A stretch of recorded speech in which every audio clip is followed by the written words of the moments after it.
মাশাআল্লাহ, কি সুন্দর গাছে গাছে বড়ই পেকে আছে।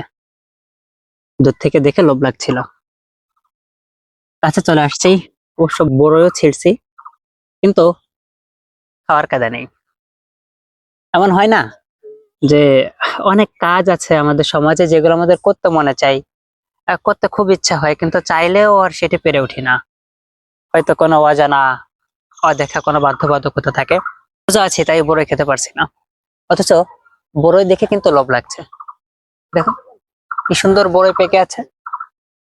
যে যাই বলুক, বড়ই তুলে নিয়ে যাব, ইফতারের পর এগুলো খাবো। তাহলে অবশ্য এখনো খাওয়া যায়, কেউ দেখছে না, কিন্তু এটাই হয়তো ইসলাম।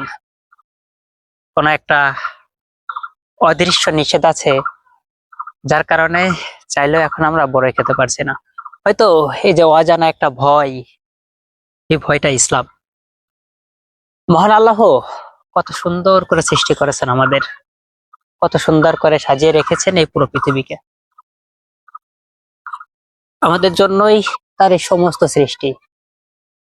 আল্লাহ তাআলা দুনিয়ায় যা কিছু সৃষ্টি করেছেন, তার সবকিছুই মানুষের কল্যাণের জন্য সৃষ্টি করেছেন, কিন্তু সেই জিনিসগুলো আমরা এখন চাইলেও ব্যবহার করতে পারছি না। দেখুন বড়ই থেকে আছে না, বুনো বড়ই দেখতে কিন্তু ভারী চমৎকার, গাছে থেকে ঝুলছে। অবশ্য নিচু দিয়েও অনেক পড়ে আছে, খোঁজার মানুষ নেই। হয়তো রমজান মাস, তাই আর কেউ আর এই পাশ দিয়ে আসছে না। এই একটা অজানা ভয়, আল্লাহ তাআলার একটা বিধান, এই জিনিসটার নাম হয়তো ইসলাম, যাকে কোনোদিন দেখিনি, শুধু যার কথা মুখে শুনে এসেছি, তাকে আমরা এত ভয় পাই, এক ফোঁটা পানি পর্যন্ত মুখে দিই না। অথচ চাইলে আমরা গোপনে কত কিছু খেতে পারি।